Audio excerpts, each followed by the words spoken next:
Right, today we are going for a 5k PB and I'm absolutely terrified, but luckily I'm with Olympian and runner coach Steph Kessell, who's going to take me through it. Steph.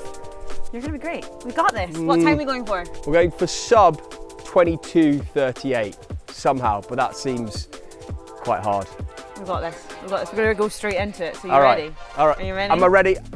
Borderline. Okay, Borderline. I'm going to give us a 3, 2, 1. All right. Okay? Yeah. 3, 2, 1. Let's go. Right, we're off. The goal is nice and steady first K. I want you sticking on my shoulder. Okay. Okay? 2025 really has been the year of Rick's challenges. I've been inspired by friends, colleagues, and the running community to set myself scary goals, which at times I would never have thought possible. During the first kilometre, I felt pretty strong. I was really keen not to go off too fast, although it still happened. But Steph kept me on track. I was literally holding on to her shoulder. It's really important for 5Ks not to go out too hot that first K, especially in a race environment. If you're around other people, it's so easy to get carried away, but it can really blow your race apart if you're going out too fast. It's all part of my running journey. I've always loved running, and while others around me were focused on smashing PBs or taking on silly distances like ultramarathons, I was just happy to be running. I want to keep it there for that first 3K, at least till halfway. The boys on the bike are enjoying my pain, Steph, by the way. You're behind. I'm behind. You're not behind me. Oh, right. I thought you said I'm behind already. No. My knee injury and rehab's all been well documented on the running channel, but I honestly questioned whether I'd be able to run again. It gave me a completely new perspective of just how lucky I am to be able to even think about setting goals like this 5k PB. Bit of a downhill, but just stay nice and relaxed. Training for this 5k PB attempt has been pretty tough, but a lot of fun. I've embraced my speed workouts, I've enjoyed mixing up the paces within sessions, and they've really helped me learn how to control my effort and get a real feel for different speeds. I never thought I'd actually be the type of runner to enjoy speed work, but my confidence has actually grown massively.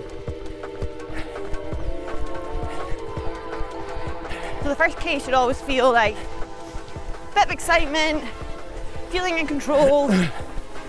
I always go off too fast. Always having to pull yourself. You wanting to think about like, slow it down, slow it down. Okay. That's what you want in the first K. Same for any race distance, really. Runner's Pace Insights feature uses AI to track how consistent I am at hitting those target paces. If it spots a trend, it automatically adjusts my workouts based on my current performance. If someone's still learning how to master speed sessions and tune into pace, that's been a huge advantage. So it's easy to compare yourself with other runners, especially when you work closely with some very fast and successful runners. But I've always been happy and confident in my own lane, just chasing my own goals. I'm on your shoulder, Steph. Yeah, I don't. It's so easy sometimes when pacing to think, I'll stay in line, but to you as a pacer, you want to be like right behind them, right on their shoulder. Can shelter you from any wind.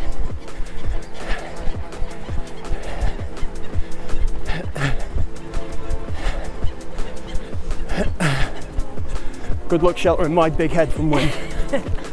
Well, luckily we don't have much wind today.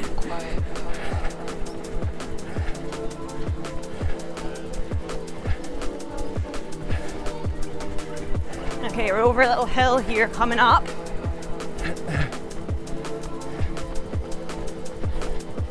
So let's go tight into this corner.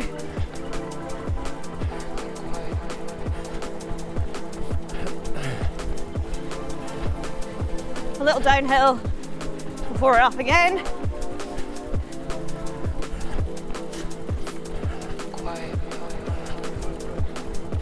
Doing really good, Rick.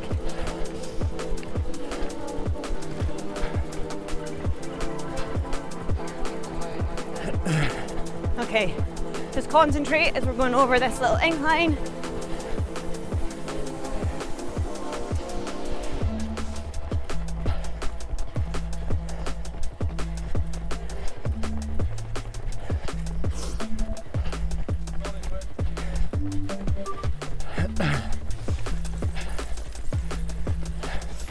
Right, first K, 4:32.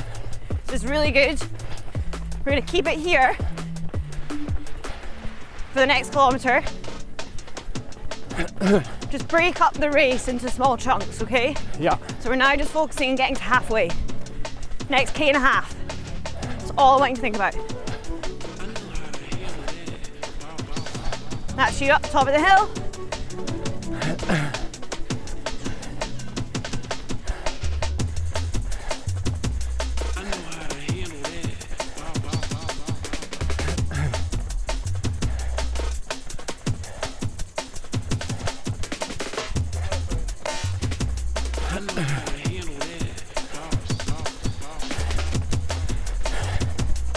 Steph, you're like a metronome.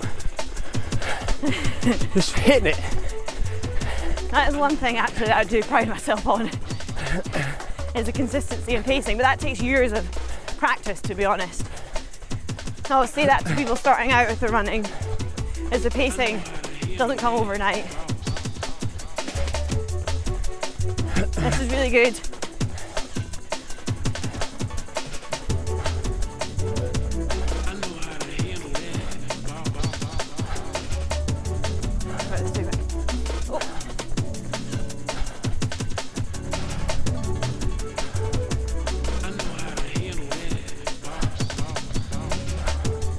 Relaxed. Try and stay as close as you can.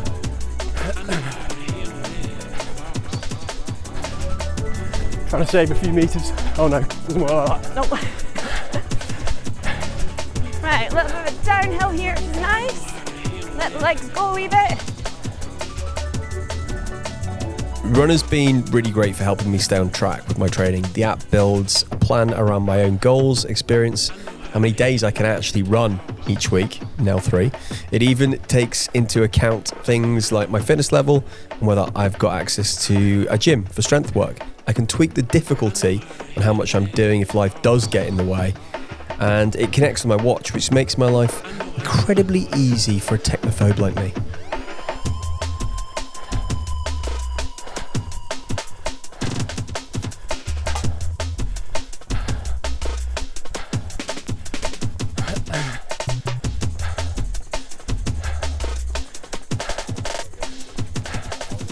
A 5K is actually a distance that I think when we first get into running, it's all about running a 5K because it's the first kind of milestone and a big marker.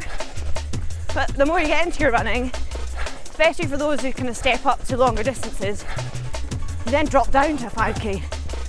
And it's hard because you're pushing those paces fast. It is.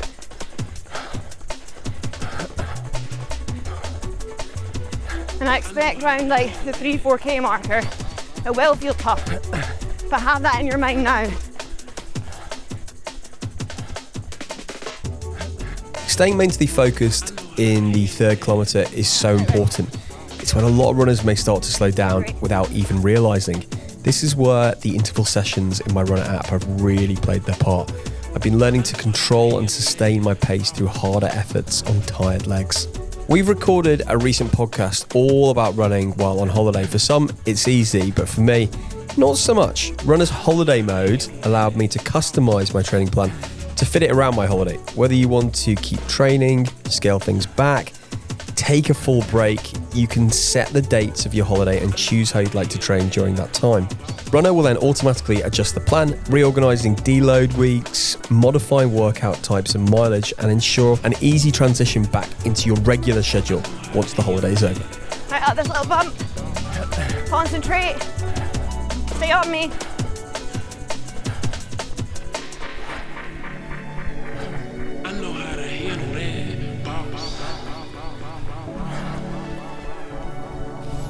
Right, solid 4:30 for that 2nd kilometre. We're going to hold that. This next one, use this little downhill, free speed.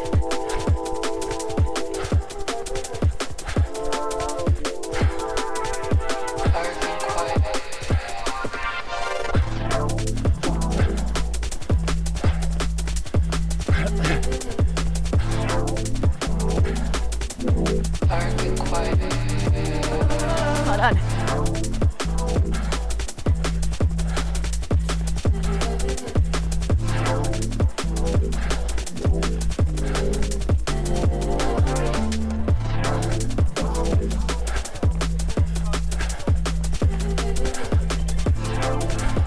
So once you get like more experience with running, people often neglect 5k. They think, oh, I've done that, I'll go longer. And then they want to get faster over the longer distances. But in order to really get faster over the longer distances, you need to improve that pace range. And that means pushing yourself over short distances like the 5k, even the 10k, which often then can start to feel a bit daunting.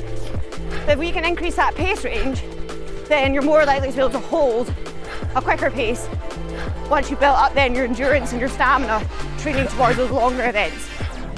So I like to get people to do a bit of a 5k, 10k block before they go into a marathon block to really sharpen them up and improve that pace.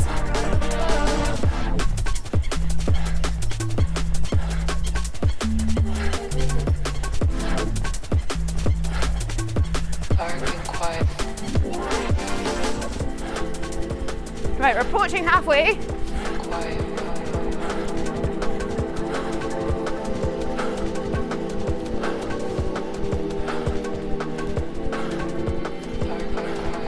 Halfway and we're on 11:13. Doing great, we're on target. Pushing up this hill now, Rick.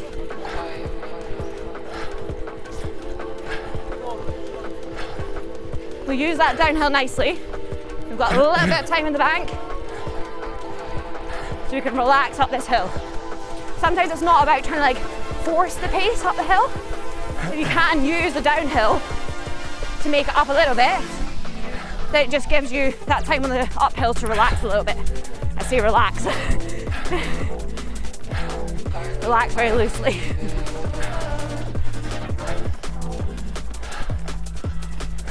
Well done, Rick.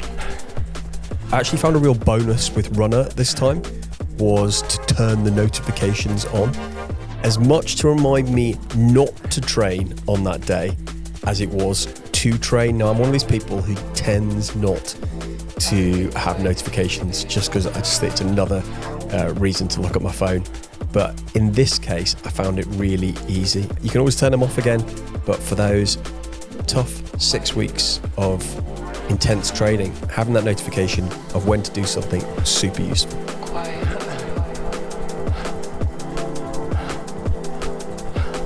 You're doing really, really well. Running form's looking great.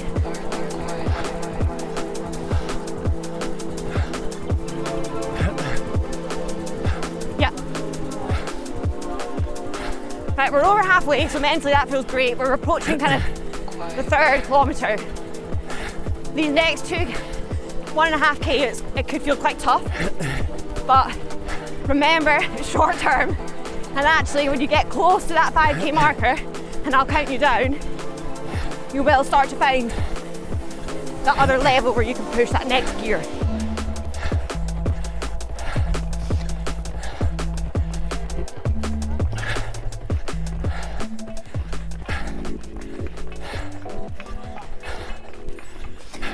Right, 4:27 for that 3rd K.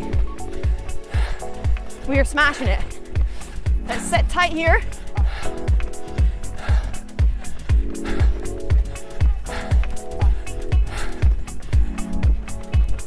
I just want you to focus on this next K, nothing else.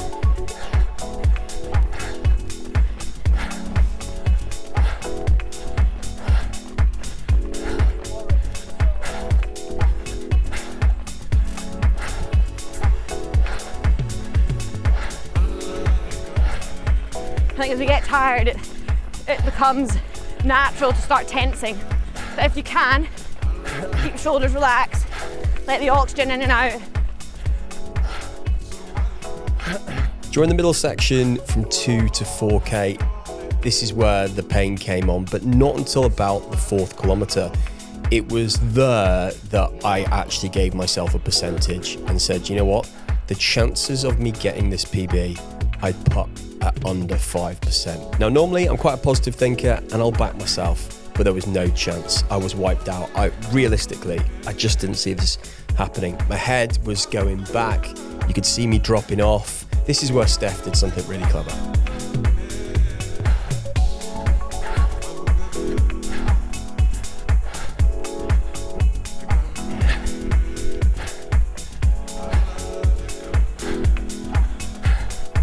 You're doing really well.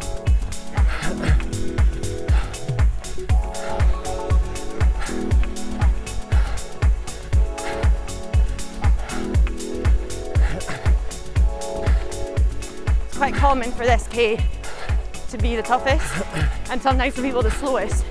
But I've seen so many people slow down this K but still get back on it.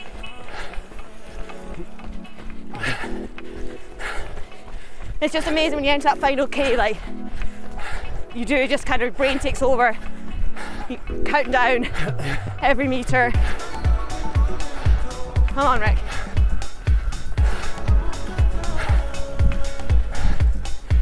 Right, you've got less than a K and a half.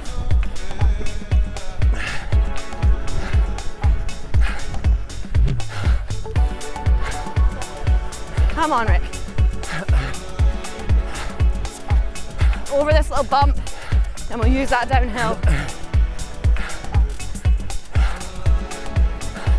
Keep driving.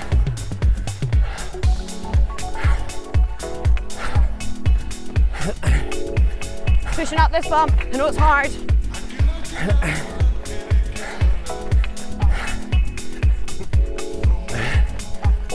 Well done, Rick. Right, use this downhill.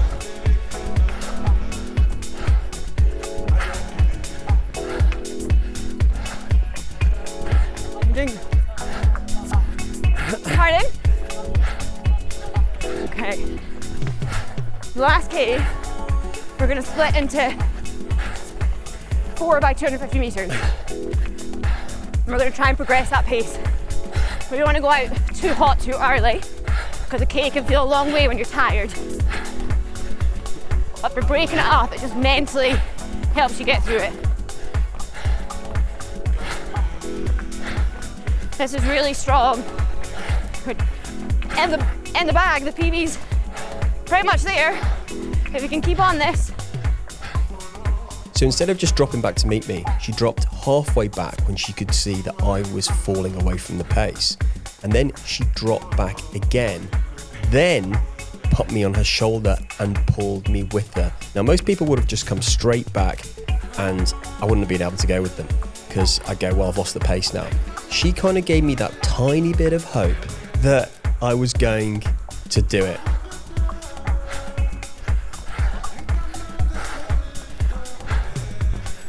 Right, 4:22. This is it. Right, let's just keep it here in the next 250, okay? There's no need to get any quicker right now. You're already flying.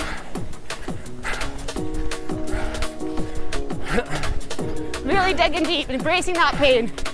You're looking great.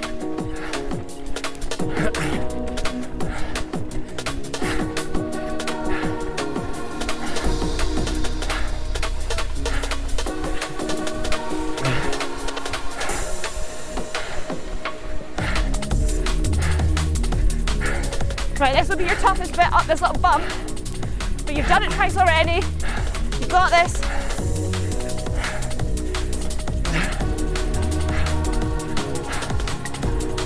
Use this little downhill.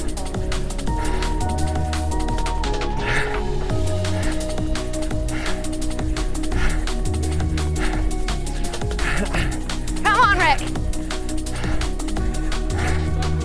Come on, let's close the gap. Right, we're over that to first 250.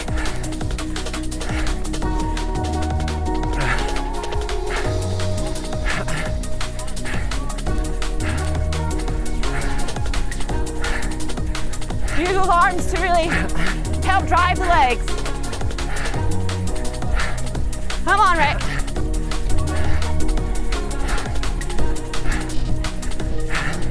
It's gonna be over before you know it. That's it, keep driving. So obviously when you think of Runna, you think about a training schedule. and telling you to get out, how far to go, what type of running you should be doing. But it also can point you in the right direction of strength training. Now, I am a bit of a whiz when it comes to strength training because I've had to follow strength training plans so meticulously because of the big injuries and operations that I've had when I was coming back from surgery. But this gave me a few new exercises, which was really nice to mix it up when you're getting tired of the same old routine.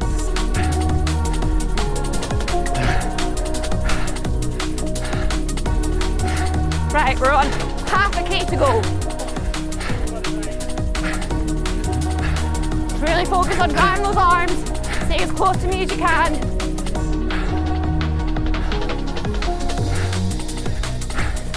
Fixing a point ahead and just chase for that. That's your finish line.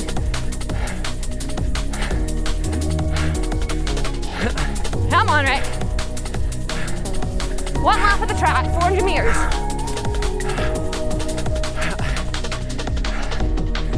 Dig deep for that little extra bit.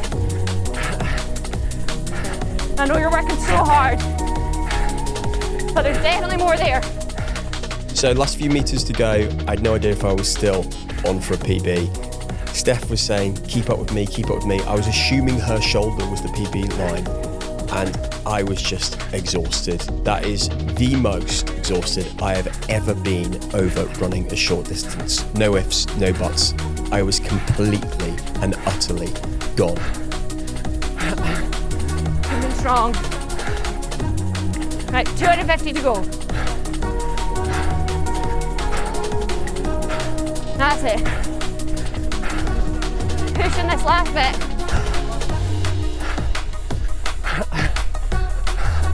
Come on.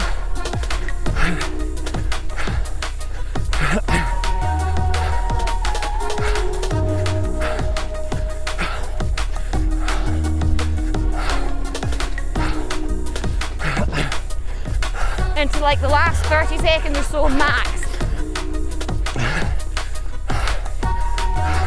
100 meters to go.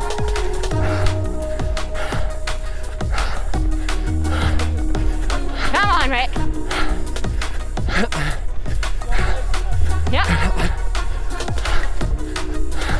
We're good, we're all good. Absolutely smashing it. That PB is nearly in the back. Keep going, keep going. That's you, well done for 22, 21. Last K 430. So good. Well done, mate. Well done. So good. And that 4K was actually your quickest. So you did really well to hang on in there. He's in the pain cave. But he does so well. Let's double check So stats. Average pace. So hard. 428. 22. I had nothing. Between 22 and 22:23. Really good. I didn't think I was going to make it. But you did. You did. You had that extra bit, which a lot of people don't think they do. 4K. Yeah, it's rough. It's rough. The 5K hits a whole different type of pain than the marathon. I feel like even half marathon, it's like just focusing on the pace, just keep your legs going. Whereas with the 5K is like the lactate, you feel sick, you're so out of breath. I've got to save it. That's just not right. The human body's not supposed to push itself. Steph, I get what it means now to run the Olympics. Can't be as hard as that, can it? Well, try doing it in like 38-degree heat. That was the worst bit. I feel like I could do anything after that. I'm going to say it on Rick's not for a behalf few because years. he's recovering. But if you want to run a fast 5K, then join us over at Runna. We have a whole host of training plans, including our 5K improvement plan. If you use the code TRC, you'll get 2 weeks free. Come join us. Try. Gee, that was hard.